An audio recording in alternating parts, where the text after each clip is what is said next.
1921 began with Checo Order Number 10, dated January 8th, quote, to intensify the repression of the bourgeoisie, unquote. Now when the Civil War had ended, repression was not to be reduced, but intensified. Voloshin has pictured for us in several of his poems how this worked out in the Crimea. In the summer of 1921, the State Commission for Famine Relief, including Kriskova, Prokopyevich, Kishkin, and others, was arrested. They had tried to combat the unprecedented famine in Russia. The heart of the matter, however, was that theirs were the wrong hands to be offering food and could not be allowed to feed the starving. The chairman of the commission, the dying Korolenko, who was pardoned, called the destruction of the commission, quote, the worst of dirty political tricks, a dirty political trick by the government, unquote.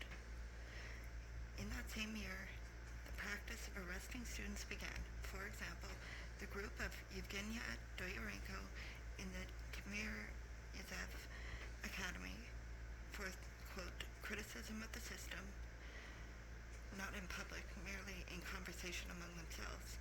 Such cases, however, were evidently few because the group in question was interrogated by Mashinsky and Yagoda personally. Also in 1921, the arrests of members of all non-Bolshevik parties were expanded and systematized. In fact, all of Russia's political parties had been buried, except the victorious one. Oh, do not dig a grave for someone else. And so that the dissolution of these parties would be irreversible, it was necessary that their members should disintegrate and their physical bodies too. Not one citizen of the former Russian state who had ever joined a party other than the Bolshevik Party could avoid his fate. He was condemned unless, like Maisky and Vyshinsky, he succeeded in making his way across the planks of the wreck to the Bolsheviks. He might not be arrested in the first group. He might live on, depending on how dangerous he was believed to be, until 1922, 1932, or even 1937. But the lists were kept. His turn would eventually come. Would and did come. He was arrested, or else politely invited to an interrogation where he was asked just one question. Had he been a member of such and such from then till then? There were also questions about hostile activity, but the first question decided everything, as is clear to us now decades later. From there on, his fate might vary. Some were put immediately in one of the famous Tsarist central prisons. Fortunately, all of the Tsarist central prisons had been well preserved, and some socialists even ended up in the very same cells and with the very same jailers they had had before. Others were offered the opportunity of going into exile. Oh, not for long, just for 2 or 3 years. And some had it even easier. They were merely given a minus, a certain number of cities were forbidden and told to pick out a new place of residence themselves, and for the future, would they please be so kind as to stay fixed in that one place and await the pleasure of the GPU. This whole operation was stretched out over many years because it was of primary importance that it be stealthy and unnoticed. It was essential to clean out conscientiously socialists of every other stripe from Moscow, Petrograd, and the ports, and the industrial centers, and later on, the outlying provinces as well. This was a grandiose silent game of solitaire, whose rules were totally incomprehensible to its contemporaries, but whose outlines we can appreciate only now. Someone's far-seeing mind, someone's neat hands planned it all, without letting one wasted minute go by. They picked up a card which had spent 3 years in a pile and softly placed it on another pile, and the person who had been imprisoned in a central prison was thereby shifted into exile and a good way off. Someone who had served out a minus sentence was sent into exile too, but out of sight of the rest of the minus category, or else from exile to exile and then back again into the central prison. But this time, a different one. Patience, overwhelming patience, was the trait of the person playing out the solitaire. And without any noise, without any outcry, the members of all the other parties slipped gradually out of sight, lost all connection with the places and people where they and their revolutionary activities were known, and thus imperceptibly and mercilessly was prepared the annihilation of those who had once raged against the tyranny at student meetings and had clanked their czarist shackles in pride. In this game of the big solitaire, the majority of the old political prisoners, survivors of hard labor, were destroyed, for it was primarily the SRs and the anarchists, not the social democrats, who had received the harshest sentences from the Tsarist courts. They, in particular, had made up the population of the Tsarist hard labor political prisons. There was justice in the priorities of destruction, however. In 1920, they were all offered the chance to renounce in writing their parties and party ideologies. Some declined, and they naturally came up first for annihilation. Others signed such renunciations and thereby added a few years to their lifetimes. But their turn too came implacably, and their heads rolled implacably from their shoulders. In the spring of 1922, the Extraordinary Commission for Struggle Against Counter-Revolution, Sabotage and Speculation, the Cheka recently named the GPU, decided to intervene in church affairs. It was called on to carry out a, quote, church revolution, to remove the existing leadership and replace it with one who would have only one ear turned to the heaven and the other turned to the Lubyanka. The so-called living church people seemed to go along with this plan, but without outside help, they could not gain control of the church apparatus.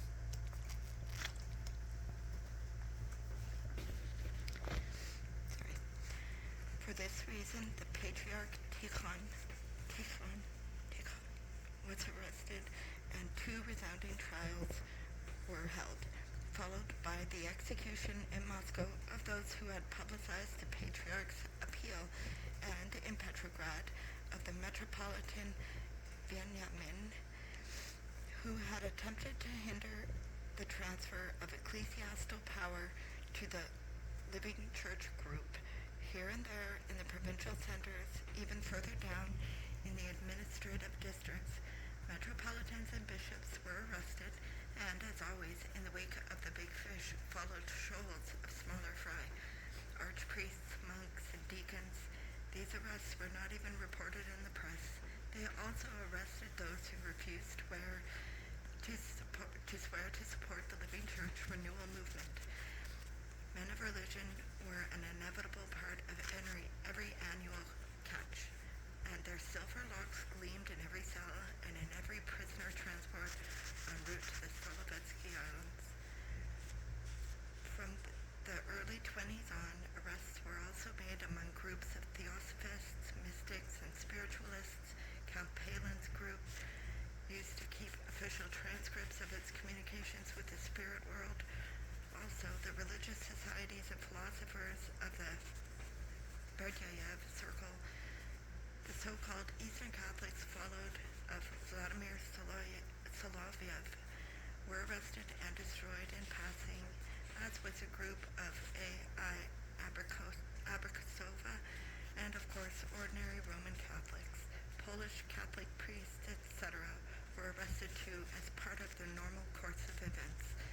However, the root destruction of religion in the country, which throughout the 20s and 30s was one of the most important goals of the GPU and KVD, could be realized only by mass arrests of Orthodox believers.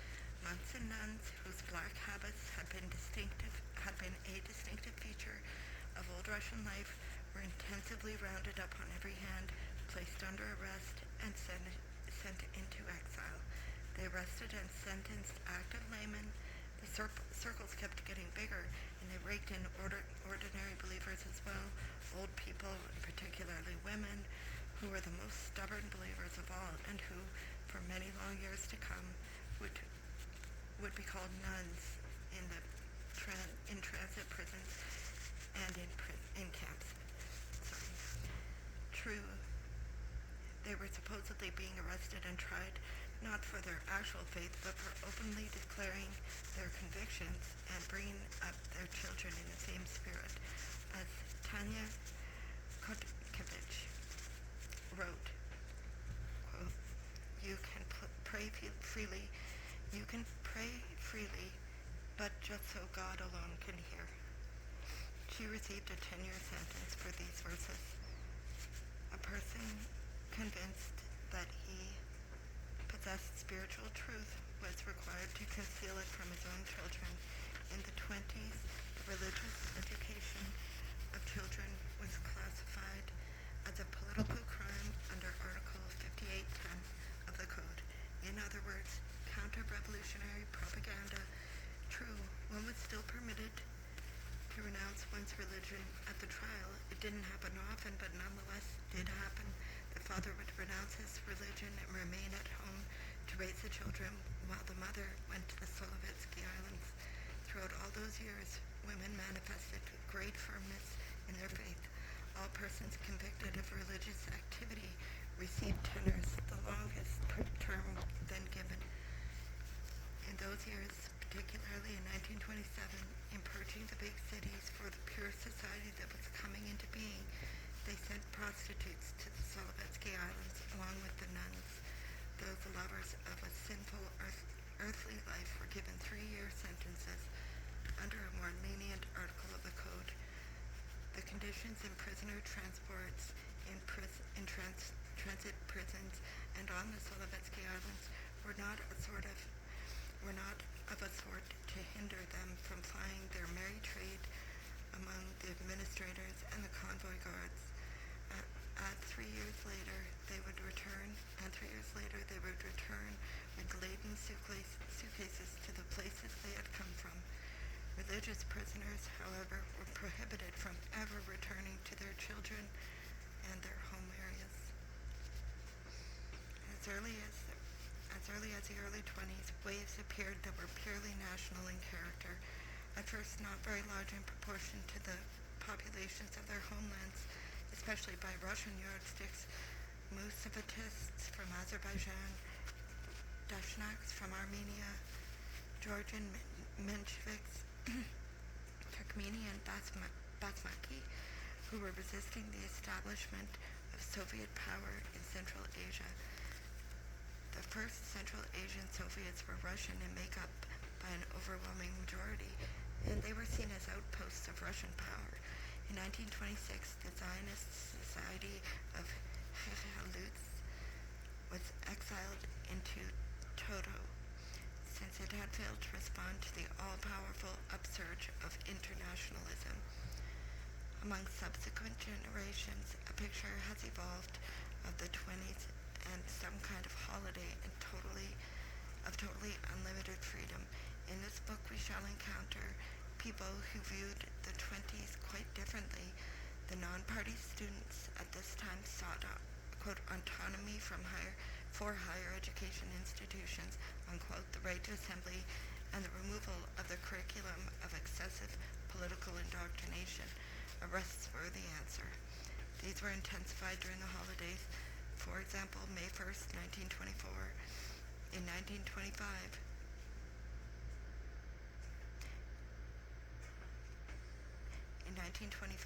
about 100 Leningrad students sentenced to 3 years in political detention for reading the Socialistiski Vestnik, the organ of the Mensheviks abroad, and student for Plekhanov. In his youth, Plekhanov himself had gotten off far more lightly for speaking out against the government in front of Kazan Cathedral in 1925, they had already begun to arrest the first young Trotskyites. Two native Red Army men, remembering the Russian tradition, began to collect funds for the arrested Trotskyites, and they too were put in political detention. And of course, it is obvious that the exploiting classes were not spared. Throughout the 20s, the hunt continued for former officers who had managed to survive. Whites, those who had not already earned execution during the Civil War, White Reds, who had fought on both sides, the Tsarist Reds, Tsarist officers who had gone over to the Red Army but had not served in it for the whole period, or who had gaps in their army service records and no documentation was to account for them.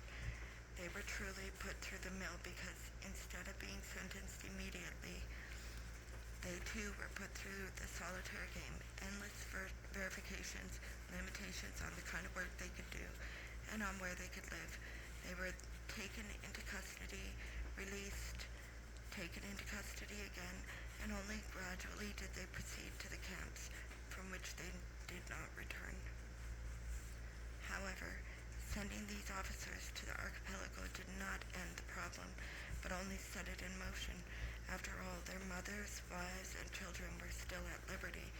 With the help of unerring social analysis, it was easy to see what kind of mood they were in after the heads of their households had been arrested too, and thus they simply compelled their own arrest too, and one more wave was set rolling.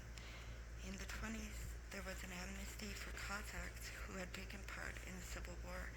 Many of them returned from the island of Lemnos to the Kuban, where they were given land. All of them were subsequently arrested. And of course, all former state officials had gone into hiding and were likewise liable to be hunted down. They had hidden well and disguised themselves cleverly, making use of the fact that there was yet no internal passport system, nor any unified system of work books in the Republic. And they managed to creep into Soviet institutions in such cases, slips of the tongue or chance recognitions and the denunciation of neighbors helped to battle intelligence, so to speak. Sometimes sheer accident took a hand. Solely out of a love for order, a certain Mova kept at home a list of all former employees of the provincial judiciary. This was discovered by accident in 1925, and they were all arrested and shot. And so the waves rolled on for, quote, concealment of social origin, and for, quote, former social origin. This received the widest interpretation. They arrested members of the nobility for their social origin. They arrested members of their families, finally unable to draw even simple distinctions. They arrested members of the individual nobility, i.e. anybody who had simply graduated from a university. And once they had been arrested, there was no way back. You can't undo what has been done. The sentinel of the revolution never makes a mistake. No, there were a few ways back. The counter waves were thin, sparse, but they did sometimes break through. The first is worthy of mention right here. Among the wives and daughters of the nobility and the officers, there were quite often women of outstanding personal qualities and attractive appearance. Some succeeded into breaking through in a small reverse wave. They were the ones who remembered that life is given to us only once and that nothing is more precious to us than our own life. They offered their services to the Ch.2 GPU as informers, as colleagues, in any capacity whatsoever. And those who were liked were accepted. These were the most fertile of all informers. They helped the GPU a great deal because former people trusted them. Here one can name the last Princess Vyazmskaya, a most prominent post-revolutionary informer. as was her son on the Sewage Islands, and Concordia Nikolaevna Yossi was, was evidently a woman of brilliant qualities, and she herself was exiled to the Solovetsky Islands. Her husband was an officer who had been shot in her presence, but she managed to beg her way out and to set up a salon near the big Lubyanka, which the important figures of the establishment loved to frequent. She was not arrested again until 1937, along with her Yagoda customers. It is strange to recount, but as a result of an absurd tradition, the political Red Cross had been preserved from old Russia. There were 3 branches: the Moscow branch, the Kharkov, and the Petrograd. The one in Moscow behaved itself and was not dissolved until 1937. The one in Petrograd, the old Narodnik, Shevstov, the Gulag Archipelago, and Kocharovsky adopted an intolerably impudent stance, mixed into political cases, tried to get support from such former inmates of the Schlusselburg prison as Novorossiysk, who had been convicted in the same case as Lenin's brother, Alexander Ilyinov, and helped not only socialists but also KR, counter-revolutionaries. In 1926, it was shut down and its leaders were sent into exile. Excuse me.